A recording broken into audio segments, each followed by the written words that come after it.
নমস্কার বন্ধুরা, আমি বর্ণালী। আমার চ্যানেলে আপনাদের সবাইকে স্বাগত।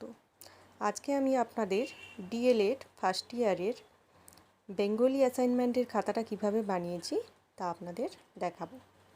চলুন দেখে নেওয়া যাক। প্রথমেই বলি ফ্রন্ট পেজের কথা। ফ্রন্ট পেজ আমি প্রত্যেকটা খাতায় নিজে হাতেই বানাই, এক্ষেত্রেও তাই করেছি।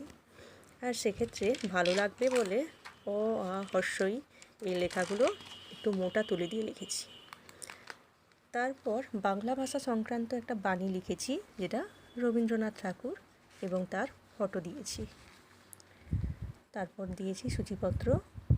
সূচিপত্রতে বিষয়বস্তু কী কী লিখেছি তার সাথে পৃষ্ঠা নাম্বারগুলো মেনশন করা রয়েছে। আমাদের অ্যাসাইনমেন্টের ফার্স্ট কোশ্চেন ছিল মাতৃভাষা কী, মাতৃভাষা সম্পর্কে ধারণা, যেটা আমি লিখেছি ফার্স্ট পেজে।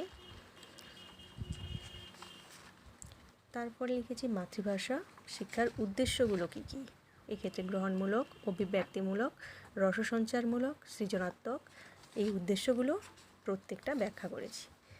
তাছাড়া মূল উদ্দেশ্যগুলো কী কী সেগুলো আলাদা করে মেনশন করেছি।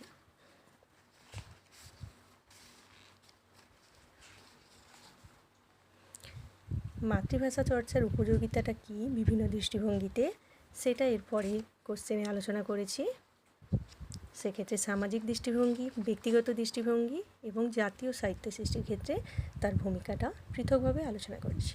নমস্কার, ভালো লাগলে লাইক, কমেন্ট, শেয়ার অবশ্যই করবেন।